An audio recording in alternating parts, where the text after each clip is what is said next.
Hello बच्चों, कैसे हैं आप। मैं आपका धर्म सर। आप सभी लोगों का हमारे चैनल भगवती विजडम क्लासेस में स्वागत है। आप हमारा चैनल भगवती विजडम क्लासेस देख रहे हैं और इसी में मैं आपको एलसीएम एचसीएफ के क्वेश्चंस को बता रहा हूं। तो आशा करता हूं कि आप सभी लोग पूरा सहयोग प्यार दुलार देंगे और मैं आपको अपनी जितनी भी हमारे अंदर कैपेसिटी है ज़्यादा से ज़्यादा और सिंपल लैंग्वेज में आपको समझाने की कोशिश करूँगा। तो आप हमारी वीडियो को देखें, भरपूर लाभ उठाएँ और आप अपने मकसद में कामयाब हो। चलिए, यहाँ पर है वो बड़ी से बड़ी संख्या ज्ञात कीजिए जो इन तीनों संख्याओं को पूरी विभाजित करे। मतलब ऐसी संख्या आपको ढूंढना है जो इन तीनों को काटे। ऐसा सवाल को ध्यान रखना है कि अगर ऐसा क्वेश्चन आता है कि जिस संख्या से ये तीनों कटे, कहने का मतलब यहाँ पर हमें एचसीएफ निकालना है। क्या निकालना है? एचसीएफ, है ना, क्योंकि उस संख्या से इन तीनों को काटना है। और जब ये आ जाता है कि ऐसी संख्या ज्ञात करें जो इन तीनों से विभाजित है तो हम एलसीएम ज्ञात करते हैं। एलसीएम वो बड़ी संख्या होती है जो दी गई सभी संख्याओं से विभाजित होती है, लेकिन एचसीएफ वो संख्या होती है कि उस संख्या से जितनी संख्या है उनको हम विभाजित कर सकते हैं। तो हम इसका क्या निकालेंगे? एचसीएफ। तो ये आपका एचसीएफ निकालने का तरीका है, चाहे भाग विधि से निकाल लो चाहे गुणनखंड विधि से निकाल लो। तो हम भाग विधि से निकाल कर भी देखते हैं, गुणनखंड विधि से। भाग विधि दो तरीके से दोनों से निकालते हैं। एक तो यह है कि इस तरह से निकालेंगे। चलिए, अब इसमें हम देखते हैं क्या आता है। तो 2 से ही कट जाएगा, 12, 30 और 42 हो गया। फिर 2 से कटेगा तो ये 6, 15 और 21 आएगा। अब ये 3 से कटेगा, 3 दूना 6, 3 पचे 15, 3 सत 21। अब यहाँ पर ऐसी कोई संख्या नहीं जो तीनों संख्याओं को काट दे। तो हम क्या करेंगे, जो बाहर की संख्या है वही हमारा एचसीएफ हो जाएगा। तो ये एचसीएफ बराबर हो गया 2 × 2 × 3 बराबर हो गया 12। लेकिन अगर इसे हम दूसरी विधि से निकालें तो दूसरी विधि से निकालने का मतलब है यहाँ 24, 60, 84 है। तो हम पहले 24 से 84 को भाग देते हैं। ऐसे 24 से 84, तो 24 × 72 होगा। फिर 12 से 24 को भाग देते हैं, हट गया। अब इस 12 से 60 को भाग देते हैं। जो एचसीएफ आया है इससे हम 60 को, जो बची संख्या है, कट गया। मतलब 12 से इन दोनों का एचसीएफ 12 आया था और इसको हमने 12 से भाग दिया, कट गया।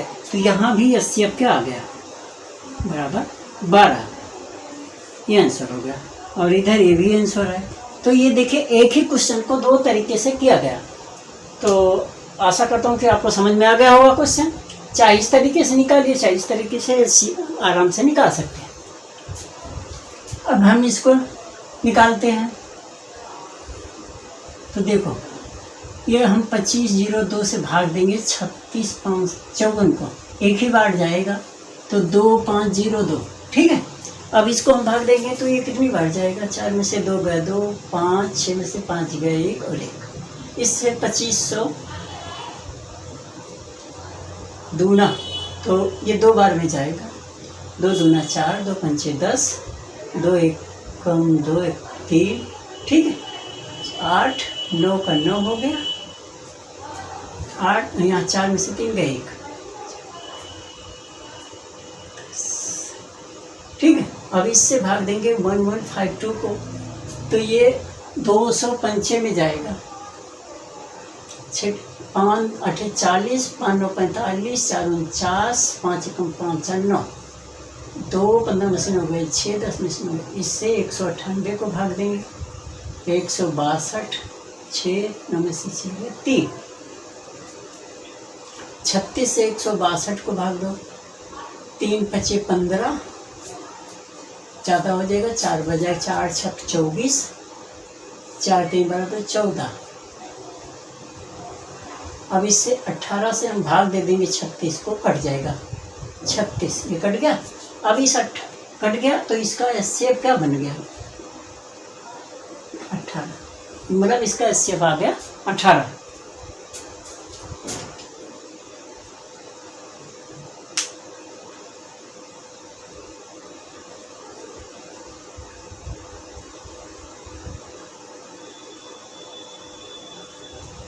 अगला क्वेश्चन है तीसरा।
प्यारे बच्चे, इसमें है एक आयताकार पार्क की लंबाई 320 मीटर है, चौड़ाई 200 मीटर है। तो इसके वर्गाकार क्यारियाँ बनी हुई हैं, मतलब जो 6 इसका जो पार्क है इस तरह से, और पार्क के अंदर में इसकी क्यारियाँ बनी हुई हैं ऐसे वर्गाकार, ठीक है ऐसे। तो उसमें कितनी, इस क्यारियों का क्षेत्रफल क्या होगा? तो इसके लिए आपको क्या करना है, सबसे पहले इसका एचसीएफ निकालते हैं, क्योंकि जो एचसीएफ होगा इसका जो क्षेत्रफल है उसको डिवाइड करेगा। तो इसका एचसीएफ हम निकाल लेते हैं। तो 320 और 200 का एचसीएफ निकालो, चाहे भाग दे के निकाल लो, चाहे ऐसे निकाल लो। 2 से 160, 100 हो गया। 2 से 80 और 50 हो गया। 2 से 40 और 25 हो गया। अब ये 5 से कटेगा, 5 8 40, 5 25, अब आगे कटेगा नहीं। तो एचसीएफ बराबर हो गया 2 गुणे 2 गुणे 2 गुणे 5, और ये हो गया 40। तो 40 मतलब क्यारियों का क्षेत्रफल 40 वर्ग मीटर होगा।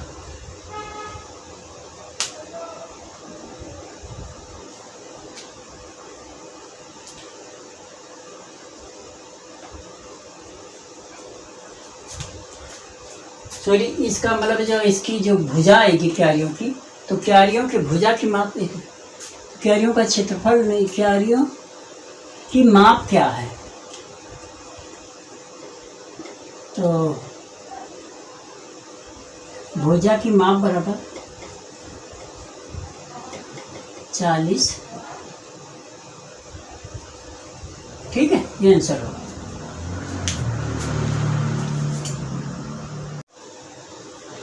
प्यारे बच्चों, अब यहाँ पर है कि एक कमरे की विमाएं 36, 24 और 20 मीटर है। वो बड़ा से बड़ा माप क्या होगा जो इन सभी को माप सके? मतलब ऐसा आपको ऐसी संख्या ढूंढनी है जो इन तीनों संख्याओं को काट दे, बड़ी से बड़ी संख्या, जिससे हम इस नाप की तीनों मतलब बीमाओं को नाप सके। बीमा का मतलब होता है लंबाई, चौड़ाई, ऊंचाई।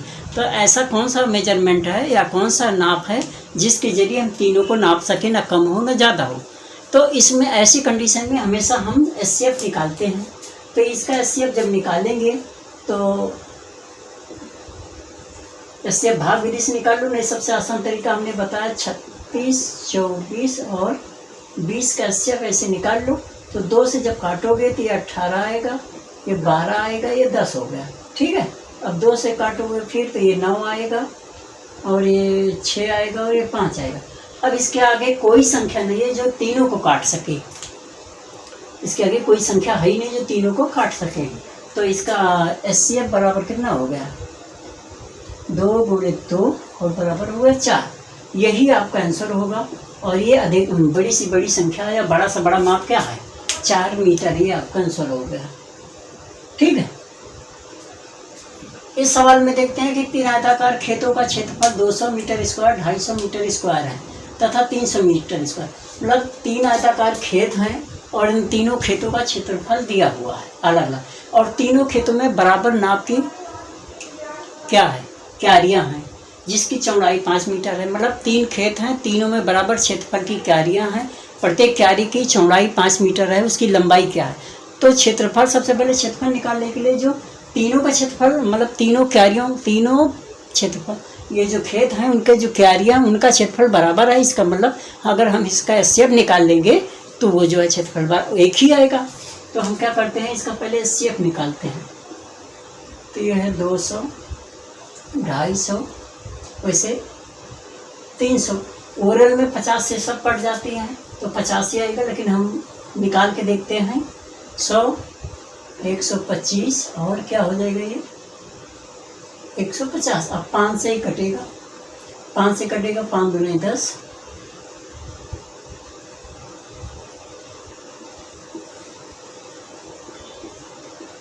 अब ऐसी संख्या निकली, ये तीनों संख्या डिफर हो गई तो ये आगे कटेगा नहीं, तो यही एचसीएफ आ जाएगा।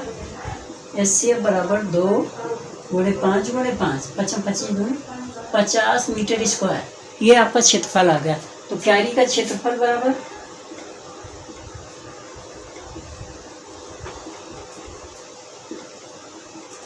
50 मीटर स्क्वायर।